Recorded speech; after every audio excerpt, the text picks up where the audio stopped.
Namato Ratanatayasa. May I pay homage to Triple Zem, the Buddha, Dhamma, and the Sangha. My respect goes to my parents and my teachers.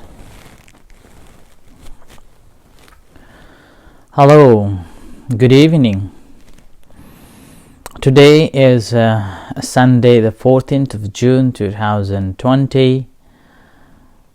This is Ajahn Sujan from Varapunya Meditation Center, Aberdeen, Scotland. As usual, I am here with you all in this evening. This is our over 2 months regular talk and guided meditations. Hi everyone. Hi Margaret, Karina, Manish, Amrit, Suresh from Nepal. Hi everyone. So, again today also another day. We're still having a dense fog, so its visibility is very low, but it's still good. It's still good that no rain and no wind, so although it's a little bit cold but not that much. Okay? And thank you everyone for all the comments and also suggestions. And it appears that a few weeks ago, maybe last month, I spoke on what Buddhism to offer during this COVID time, and I touched the 5 precepts as a safeguard to oneself and then to others. And that followed the request for further explanation of the 5 precepts. And then I think 2 weeks ago I started last week I started the topics on the 5 precepts. And somehow after explained first and the second precepts, I caught up into different other subjects, and then current affair, the world affair about the racism and about the conflict and so. And that's how I was carried away, and I couldn't manage to come back to the same theme of explaining the 5 precepts. And this is been noticed by one of the listeners, Damantia, sorry for the misreading, Warake from Australia, requesting that why shouldn't I continue speaking on another 3 precepts. So taking that request, I'm going to talk on the 3rd precepts today. That is the Kame Sumichachara Veramani Sikkhapadang Samadhiyami. Okay. So hello Kalpana, hi everyone. So, and as I said again previously, I was also requested that I didn't call their names as I am online. So apologies that if I do not call your names and saying appreciation for listening the talks, because sometimes about 20-30 people are watching and all names are not appear to let me read. And also if I'm reading every names and saying thank you to you all will take a really long time, so we will not have any time for any topics to discuss. So I will call only few that appears, and sometimes I will not call you all, okay, for the appreciation. But again, thank you everyone for spending this time and sparing this time to listen the talk, listen to me, and which again the Buddha said that it's good to have Dhamma discussions, and quite often with that what happens is things that we do not know we will know, and things that we already know, it makes clear any doubts that we have will be faded away, and also getting more wisdom and insight into the knowledge that we already have.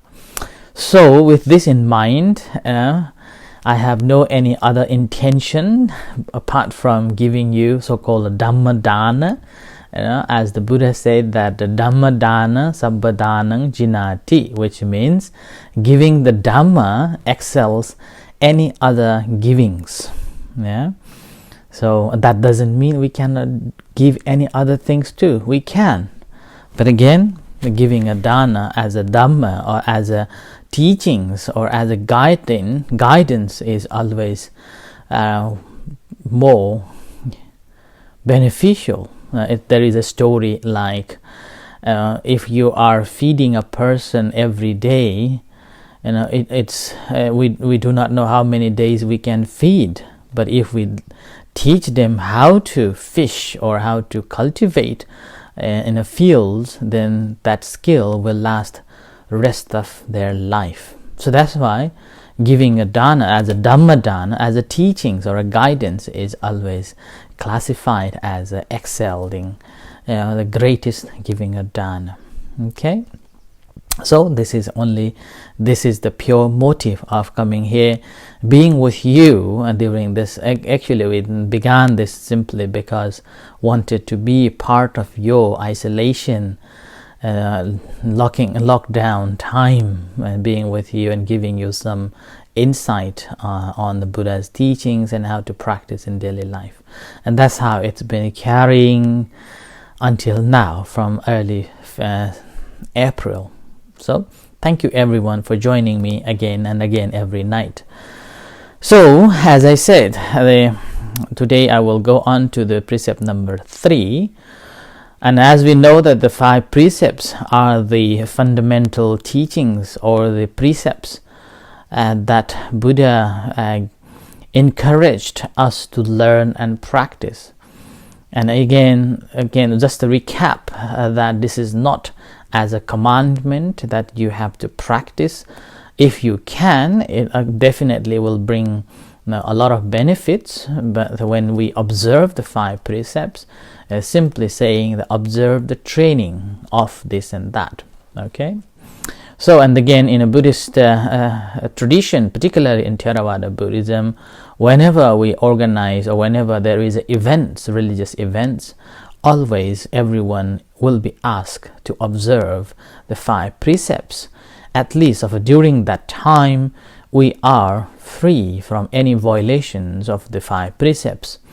So again, there is a big gap, a big opportunity to accumulate or to perform the merits, at least during the a time of the Buddhist religious ceremony. So, although it may last only half an hour or 1 hour, you are still observing these 5 precepts strictly. But after that, again, you can choose which one you want to focus on. And that's how the 5 precepts been the foundation ground to be a human being. Okay, and that's also known as the Manussa Dhamma, means the principles that brings to be born as a human, and also a foundation to build the harmonious community, harmonious society. And as a result of that, these 5 precepts become a moral standard that if everyone soundly practicing it, there will be no harm, no stealing, there will be no adulteries, and there will be trustness, and also there will be a more mindful living. There will be more kindness, more compassion, more joys and more helping nature, as our center's motto, helping hands, healing heart. So that's the story behind this, promoting the 5 precepts. Okay, so this is the 5 precepts, and we have covered the other 2 precepts in the previously. And if you want to know the basic practice of a 5 precept, you can go back to the previous, maybe last month's talk on what to offer, what Buddhism to offer to this COVID-19, and also last week covered 2 topics. So today I'm going to speak on the 3rd precept, that is Kamesu Michachara Veramani Sikkhapadang Samadhiyami, which means I observe the training of abstaining from having a sexual misconduct. Yeah? So kamesu michachara. Yeah? And here I have break down the word kamesu michachara into two words. So that's kamesu means the lustful desire or sexual desire, and also thought of a sexual intercourse. And the second is michachara, means the wrong action, or basically committing wrong things. And in this way, even this morning I was dealing with this case as well, which perfectly matching here. This morning I got a call from one lady, and this lady said that she's been married to a man from abroad for 10 years and living together for over 10, 12 years. And suddenly she realized that although they have been married for 11, 12 years, and finally she realized that her husband is having an affair with, or married with one fellow nation. So he basically he had a wife already, and he lied to her that he didn't have a wife and already divorced, and that's how she married with this guy and living together in the UK.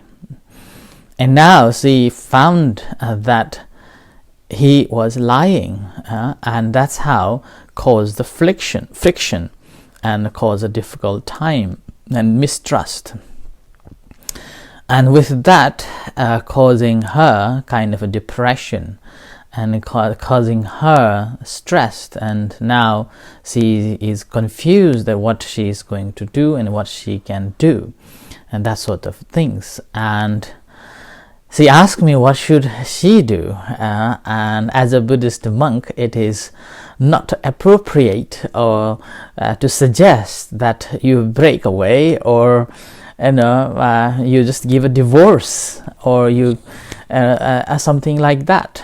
So in this moment I had to think quite a bit how to respond. So I asked her to have a little break. Normally I should be asking for them to have a break, but this time I took a break, went for a little walk, and then replied saying that, well, all the information I can get, and now I have presented to you that these are the informations. It's up to you that how you want to decide.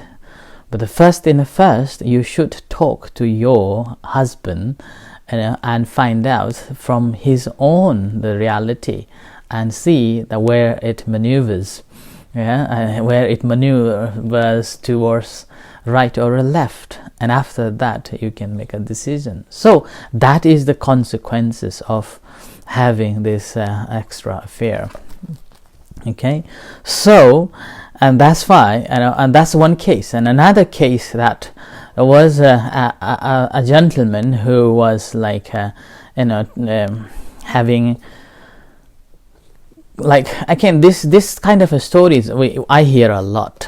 Basically a man will travel to other country and having so-called short-term relationship with, and then later on when they found, when the wives find out that they are having an affair, and then normally the first approach they normally take was to forget or just do not contact with this short-term relationship a lady, but however sometimes it carries on to that even divorce, and sometimes it can be a very serious matter too, and I have seen quite a bit about it. And so these are the stories that we can see and we can hear around. And for being a monk, I hear a lot from both sides, ladies and men, about this adultery or having an affair outside of the marriage. Okay, and that's simply because of the lustful desire, and normally with that, relationship always ends very badly. And there is a movie, I think, the movie called Unfaithful, and that is also on the basis of that too, in a short-term relationship, and later the very deadly result came out. So this is the Kamesu Michachara Veramani Sikkhapadang Samadhiyami. And here again, it doesn't say that you cannot have. Buddha is simply giving that this is the training rule. If you practice, then it brings a fruit, good fruit. And if you don't, then it brings chaos and a conflict in a family and in a society. And these things, not only now, it's been a history, human history. And even we can see from so many religious scriptures from the time 2,000 years ago, these are still there. And although this is the rule or kind of a moral practice. And karma here again basically is controlling our senses, but very moment when we become lustful desire, when we are overwhelmed by the lustful desire, normally we are unable to control our senses. And with that inability to control our senses, normally we tend to take action and having this intercourse. In Samyutta Nikaya, Buddha said clearly that there is nothing more pleasant to a man, the voice of ladies, scent of the ladies, the appearance of the ladies, like that. And that's similar as well, that there is nothing more pleasant than men to a ladies. Okay, and so the ladies also will pray, or like to have the connection or contact and pleasurable pleasure from the men.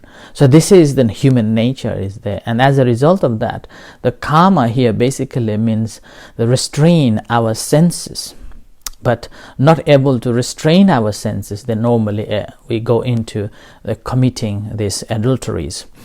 And here karma here in terms of this third precepts, Buddha is giving two. So one is happy with one is happy with our own relationship or the marriage, and then the second is having a sexual connection with someone's families or someone's wife or a husband. So that's the two types of having a sexual relationship. One is with our own, and the second is with someone else. And this is the cause of this that not committing this adultery is simply to the Buddha's instruction is that once we do not commit that, and that basically we are respecting someone's family life or the marriage life, and also we are respecting that they belongs to someone, like husband belongs to a wife, or wife belongs to the husband. And then also with this we can build up to understand that domestic violence can arise. And so this in order to avoid to have any domestic violence, and that also is not to have any affairs outside of the marriage. And again, in order to build the trust and confidence in each one of the relationships, and that is the main reason why Buddha gave these third precepts. And in order to have the good relationship, Buddha also said that 4 principles should be practiced by both. One is called samasaddha, having the faith in one another, to equal faith and confidence and faith and trust between one another. Sometimes if you trust one person but another one never trusts you, then always causes a trouble, a conflict, always having a quarrels, always having a distrustness, and always go on with the past things, and always go on to the stories that you have heard, and like that. And that's how the loss of a trust. When there is a loss of a trust, then that begins the conflict, and that will be the cause of a conflict, and that will be the cause of speaking lies, that will be cause of like hiding things like that. So the first both need to develop is the faith and confidence, and apart from this faith and confidence, we also have to live a moral life. Both need to live a moral life. When again we do understand that when one is living a moral life, there is no problem at all. And again, sometimes little things can happen, and there will be some quarrel, the conflicts may arise from one or another reasons, and that moment you need to be generous. And here generous simply means that ability to accept and respect and let it go, right? Giving a forgiveness, ability to forgive and forget.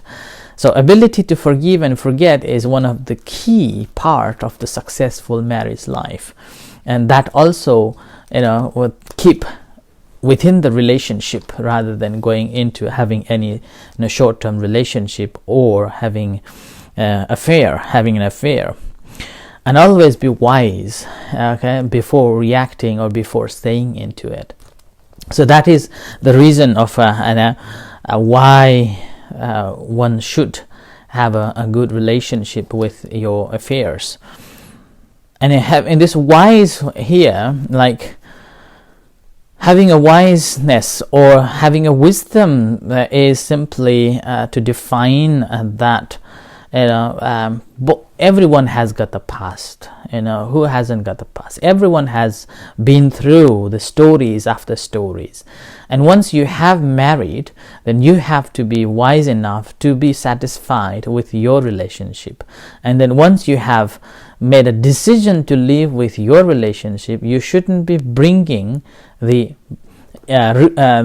problems or the stories from the past, and that may cause a conflict. And with that conflict, what happens is that causes a reason that someone would want to have other affairs, because someone will nice or someone will listen, and that's how then that develops. And people that one should avoid to have any sexual intercourse or affair, and it's like one who has been married, one who is married or has a partner, then those persons should be avoided. You shouldn't have the relationship in whatsoever. And a second, a person who is protected by the parents or the guardians. And here it's like a daughter, son, and sisters, and they are also regarded as a protected one by the family members.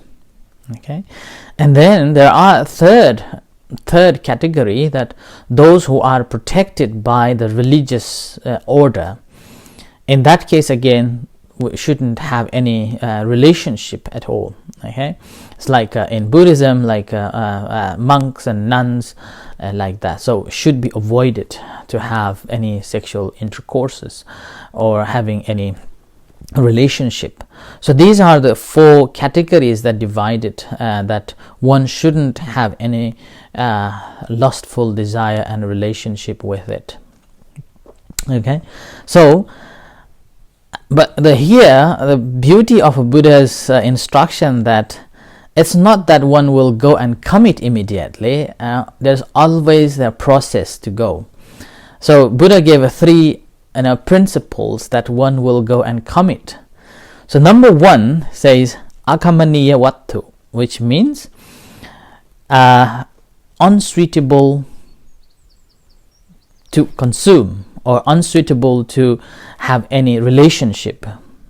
So that's the number one. And here unsuitable basically means one who is married or one who is living together. And here also living together or a partner means you don't have to be married, but you have intentionally living together with a thought that you belongs to me belongs to you, in that way. Okay, so in that case they are also categorized as the first categories of not shouldn't be having any affairs.